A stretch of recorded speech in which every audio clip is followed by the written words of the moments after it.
Level 1, the invisible. You are 22 years old.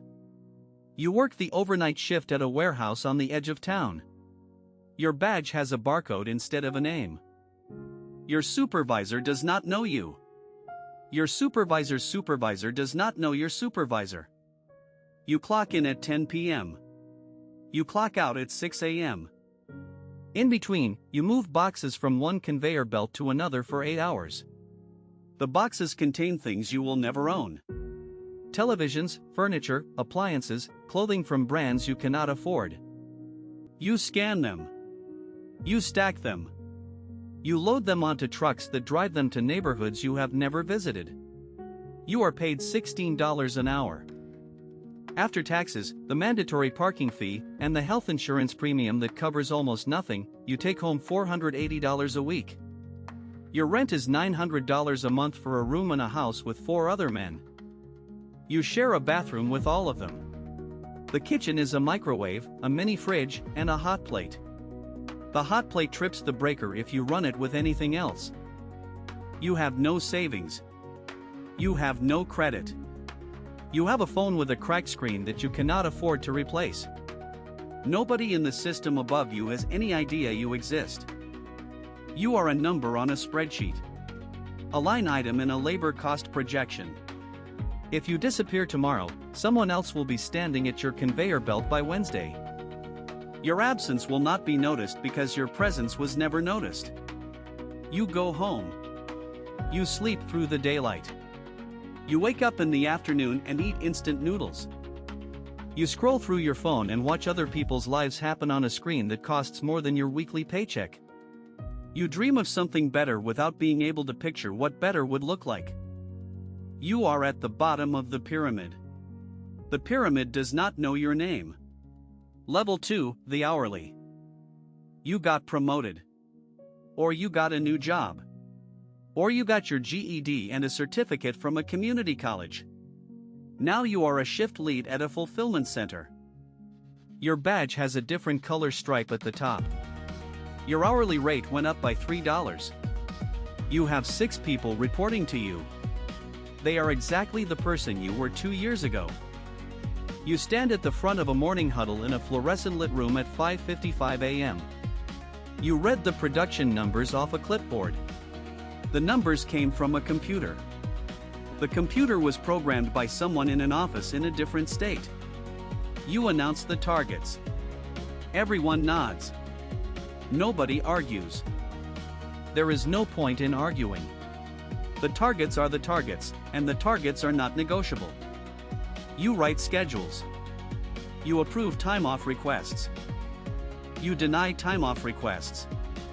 You have conversations with people about their attendance points. You know that 3 more points means termination. You know that some of these people have children at home. Nobody in the system cares about any of that. The system does not care. The system cares about throughput. You are the face of a system that does not have a face. When someone gets fired, you are the one who walks them out. You hand them their final paperwork. You take their badge. You watch them put their personal items in a plastic bag. You watch them walk through the parking lot to a car that may or may not start. You go back inside and finish your shift. You are paid $24 an hour now. You can afford your own apartment. You have a car that runs. You have health insurance that covers a visit to a clinic if something goes wrong. You are doing better than you were. You are also doing the work of maintaining a machine that grinds people down. The machine exists so that products can be delivered in 2 days. You try not to think about that part. Level 3, the salaried. You have a college degree now. You finished it at night while you worked during the day. It took you 6 years. Your parents framed the diploma and hung it on the wall in their living room. You were the first person in your family to graduate. You got a job at a company that makes something. It does not matter what. Software, insurance, medical devices, consumer packaged goods. You work in an office in a business park off a highway exit. You have a cubicle. Your cubicle has a nameplate. Your nameplate has your full name on it and the title associate below it. You make $62,000 a year. You have a 401k. You have dental insurance. You have 2 weeks of paid vacation that you are afraid to use. Everyone says they encourage it, but nobody actually takes it. You wear a collared shirt to work every day. You learn the language of the office. Synergy, bandwidth, circle back, deep dive, value add. These words mean nothing and everything.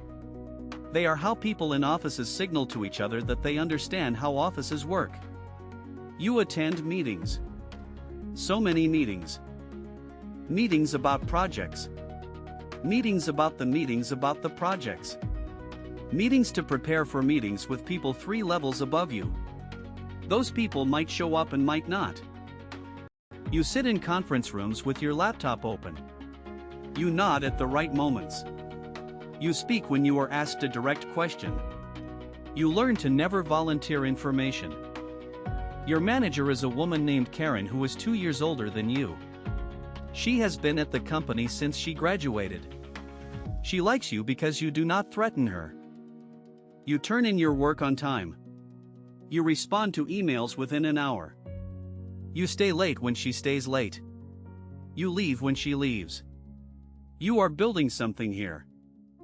You are not sure what. A career, supposedly. A life, a foundation. You pay down your student loans a little bit each month. You save a little bit each month. You tell yourself that if you just keep your head down, things will work out. Some days you believe it. You go out with coworkers on Friday nights. You drink 2 beers. You go home early. You wake up at 6 a.m. on Saturday because your body has forgotten how to sleep in. You date someone you met on an app. It is fine. It is not serious. Neither of you has the bandwidth for serious. You are saving for a down payment on a condo. You are saving for a ring someday. You are saving for a life you have not yet figured out how to describe. Level 4, the manager. They promoted you after 4 years. You now have 8 people reporting to you. You still report to Karen. Karen reports to someone named Dave who runs the entire department of 60 people. You have seen Dave in meetings. He has never spoken to you directly. You have a small office now. A door that closes. Windows that look out onto the parking lot. You make $95,000 a year plus a bonus. The bonus is supposedly 15% of your salary. In practice, it comes in at 8% to 12%, depending on how the company did that year. You manage people now. This is the thing that nobody in business school actually prepares you for. You thought managing people meant telling them what to do. It means the opposite. It means absorbing everything they bring to you. Complaints about coworkers, requests for time off, questions about promotions that you cannot answer. You do not have the authority to make those decisions. Performance issues that you have to document carefully. If you ever need to fire someone, HR will need the paperwork to approve it. You learn to write performance improvement plans. You learn the exact language that protects the company from lawsuits. You learn that your job is not to help your team succeed. Your job is to deliver results for the company. You also keep your team from quitting in numbers that would be noticed. You sit through training sessions on diversity and inclusion. You sit through training sessions on harassment prevention. You sit through training sessions on cybersecurity. You click through the slides. You take the quiz at the end. You pass with a score that is just high enough. You go back to your office. You have a one-on-one with a direct report who is crying. Her husband lost his job. She is worried about her health insurance. You do not know what to say. You say the things HR told you to say. You feel like a fraud. You go home. You pour a glass of wine. You check your work email one more time before bed. Dave sent a message at 9:47 p.m. You cannot be the person who did not respond until morning. Level 5, the director. You are 38 years old. You have been at the company for 11 years. You have been promoted 3 times. You have an office on the 4th floor with an actual view. Your door stays closed for most of the day. You have 40 people in your organization across 3 teams. You make $175,000 a year plus stock options that vest over 4 years. Your bonus is meaningful now. You fly business class on trips over 4 hours. You have direct reports who are managers who have their own direct reports. You are far enough from the actual work now that you rarely touch it. You review summaries of reports prepared by your managers. Your managers reviewed the reports prepared by their managers. Their managers reviewed the work done by the people who actually do the work. The information gets filtered at each level. By the time it reaches you, it has been sanitized. Problems are framed as opportunities. Failures are framed as learnings. You know this because you used to be the person doing the sanitizing. You know exactly how much is being hidden from you. You pretend not to know. If you acknowledged it, you would have to do something about it. You meet with vendors. You approve budgets. You sign off on hires and fires that your managers recommended.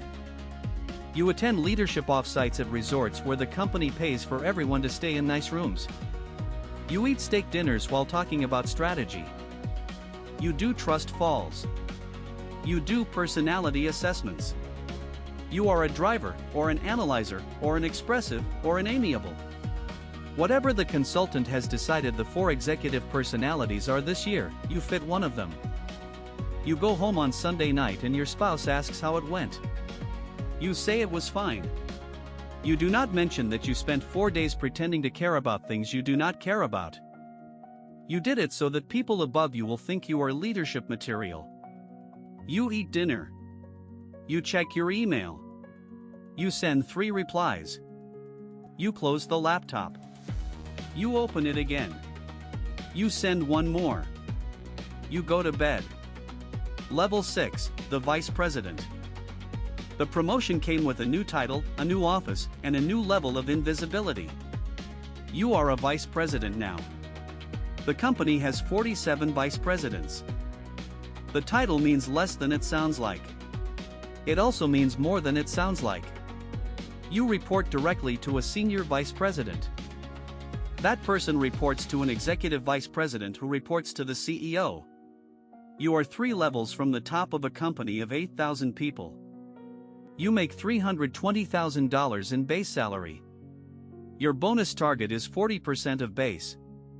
Your stock grants have increased dramatically. If the company has a good year, you make closer to $700,000. If the stock goes up, you make more. You have started to understand how wealth actually works for people like you. Not through salary, through equity, through compounding. Through the tax advantages available to people who have lawyers and accountants. You have lawyers and accountants now. You have a financial advisor who calls you about rebalancing your portfolio. You have a house with 4 bedrooms in a good school district. You have 2 cars. You have a vacation home that you visit 6 weekends a year. You also have a couples counselor because your marriage has been under strain for 3 years. The strain is about how much you work. You work constantly. You are on email from the moment you wake up until the moment you fall asleep. You take calls on vacation. You take calls from the bleachers at your daughter's soccer game. You take calls in the car on the way to dinner. Your spouse has stopped being surprised. Your children have stopped asking. Your son is 12. He plays travel soccer on weekends. You have seen him play 3 full games this year. You have good reasons for each one you missed. The reasons do not matter to him. He stopped asking you to come around his 10th birthday. You manage a P&L of $200 million. You have 400 people in your organization. You are responsible for hitting quarterly targets that determine whether the stock goes up or down. When the stock goes down, shareholders get angry. When shareholders get angry, the CEO gets called. When the CEO gets called, you get called. Level 7, the C-suite. They made you a senior vice president. Then they made you an executive vice president. Then one day the CEO called you into his office. He offered you the role of chief operating officer. You accepted before he finished the sentence. You are in the C-suite now. Chief Operating Officer, Chief Financial Officer, Chief Marketing Officer. The titles vary, the reality is the same. You are one of 8 or 10 people who actually run the company. You report directly to the CEO. You sit in his staff meeting every Monday morning. You have a corner office on the top floor of the building. You have an executive assistant who manages your calendar with the precision of an air traffic controller. You make $1.2 million in base salary. Your bonus target is 75% of base. You receive annual equity grants worth between $3 and $8 million depending on the year. You have a driver. You have a private jet that the company leases. You can use it for business trips, which you define liberally. You have a security detail when you travel internationally. You have a personal publicist who handles your appearances at industry conferences. You sit on the board of 2 nonprofits. You sit on one advisory board for a venture capital firm. You are profiled in business magazines. You speak at universities. You are quoted in articles about the future of your industry. You have opinions now. The opinions are listened to. You have forgotten what it was like to say something in a meeting and have no one respond. Every word you say is weighed. Every offhand comment is analyzed. You mentioned in a staff meeting that you were concerned about customer retention in one segment. Within 48 hours, 3 task forces have been assembled to investigate. You have power. Real power. The kind of power that moves money and people and resources. You can hire someone at a compensation level that is higher than you made 10 years ago. You can fire someone with a single email. You can commission a study. You can kill a product line. You can enter a new market. You can exit a market. You can reorganize a division. You are learning the limits of that power at the same time. The board watches you. The investors watch you. The analysts watch you. Every decision is judged against quarterly results. You can do whatever you want as long as the numbers keep going up. The moment the numbers stop going up, you are vulnerable. Level 8, the CEO. The previous CEO retired. The board conducted a search. They interviewed candidates from inside the company and from outside. You were one of 3 finalists. The board chose you. You are the chief executive officer now. Your compensation package is $18 million in the first year. Most of it is in equity. If the stock performs well, you could make $40 million or more in subsequent years. You are 52 years old. You have been working toward this moment for 30 years without always knowing it. You sit at the head of a table in a boardroom on the top floor. The building has your company's name on it. You report to a board of directors made up of former CEOs and investors. The board also includes academic and nonprofit representatives. Their presence signals to the world that the company takes governance seriously. The board meets 4 times a year. In between board meetings, you run the company. You have 12,000 employees across 14 countries. You have annual revenues of $4 billion. Your market capitalization fluctuates between $25 and $40 billion depending on the quarter. You have factories and distribution centers and research labs and retail operations on 4 continents. You wake up at 5 a.m. You read a daily briefing prepared by your chief of staff. Market news, industry news, competitor news, employee news that reached a threshold of significance to be included. You work out with a trainer for 45 minutes. You eat breakfast prepared by a chef who comes to your house 3 days a week. You are driven to the office. You arrive at 7:30. You are in meetings from 7:30 until 7 p.m. You take a 20-minute break for lunch that you eat at your desk while reading memos. You make decisions all day. Some of them affect thousands of people. You approve the acquisition of a smaller company for $800 million. You approve the closure of a factory in a town where your company has operated for 40 years. 1,200 people will lose their jobs. You understand that these people have families. You understand that the town will be devastated. You also understand that the factory is no longer profitable. Keeping it open would hurt the company's performance. The board would not approve it. You sign the order. You go to dinner with a client. You laugh at his jokes. You go home. You sleep for 5 hours. You do it again. Your wife has not been your wife in any real sense for about 8 years. You are still married. You still share a house. You appear together at charity galas and on vacation photos that get posted for the holidays. The intimacy you once had disappeared somewhere during your second stint as an executive vice president. Neither of you talks about it. Neither of you has the energy to fix it or end it. Your children have grown up in a world where they have never experienced consequences. 2 of them are fine. 1 of them is struggling in ways that no amount of therapy has been able to fix. You wonder sometimes what your life would have looked like if you had stopped at level 7. If you had enjoyed the money without pursuing the next thing. You do not think about it for long. People like you do not stop. Level 9, the owner. You started a company 30 years ago in a garage. Or you inherited a company from your father who inherited it from his father. Or you bought a controlling stake through a leveraged buyout 25 years ago. You rode it through 4 economic cycles. The path does not matter. What matters is that you own it. Not options, not grants, ownership. Controlling stakes, voting shares, the actual thing itself. You have a net worth somewhere between $2 billion and $15 billion. You are on lists that list the wealthiest people in the country. You do not pay attention to the lists. The lists are for people who care about lists.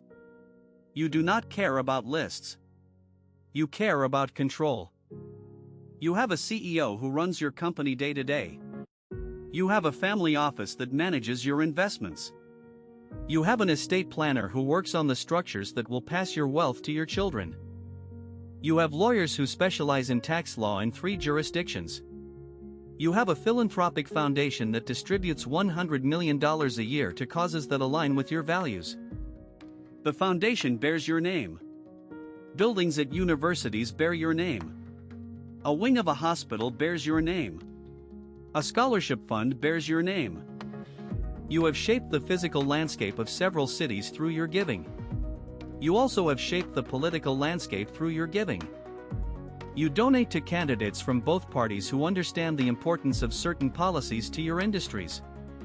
You fund think tanks that produce research supporting those policies. You attend conferences in Davos and Aspen and Sun Valley. People who think like you gather there to discuss the state of the world. You have 3 private planes. You have homes on 3 continents. You have a staff of 40 people who maintain your various properties and handle your various affairs. You are free in ways that most people cannot imagine. You are also trapped in ways that most people cannot imagine. Every relationship is complicated by your wealth. Every friend has an angle or is suspected of having an angle.